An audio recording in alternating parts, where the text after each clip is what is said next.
कीजिए। मुकालमे के लिए मैं मोहम्मद खालिद सल्लल्लाहु और मोहम्मद साकिब सल्लल्लाहु को दावत देता हूँ कि वह आए और हम तमाम सामाईन के सामने मुकालमा पेश करें।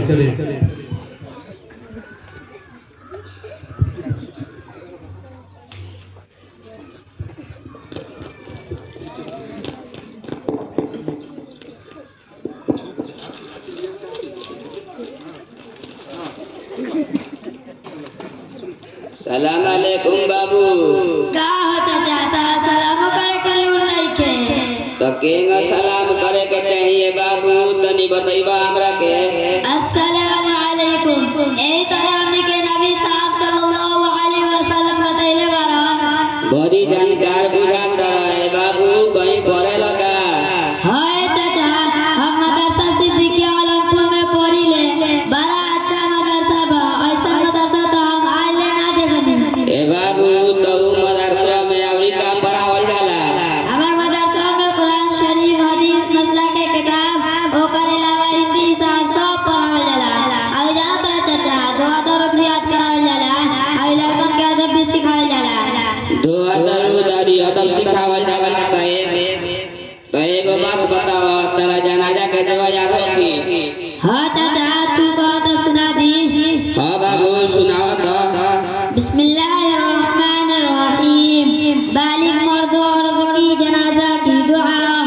अल्लाहुम्मा ग़फिर लिहय्यिना व मय्यितिना व शाहिदिना व गाइबिना व सगीरिना व कबीरिना व ज़करिना व उन्साना।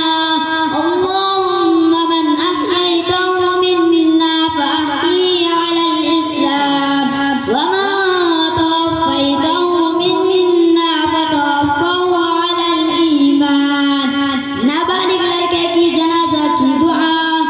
अल्लाहुम्मा इजअलहु लना फ़रतन वजअलहु लना अजरन व ज़ुखरन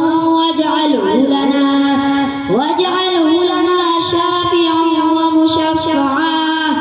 नाबालिग लड़की की जनाजा की दुआ। अल्लाहुम्मा इजअलहा लना फ़रतन वजअलहा लना अजरन व ज़ुखरन वजअलहा लना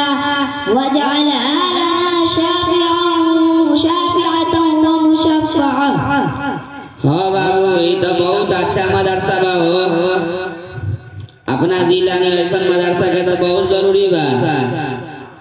हाँ चाचा अपन जिला के हाल देख के अपन सुकून और चैन के जिंदगी छोड़ के कायाफ्ता सब एजा आके मदरसा कायम कर लो। आज जब से मदरसा खुलल बा अब तक ले 30 गो से ज्यादा हाफिज और सबसे खास बात ई बा के अपने जिला में तैयार हो गइल बा।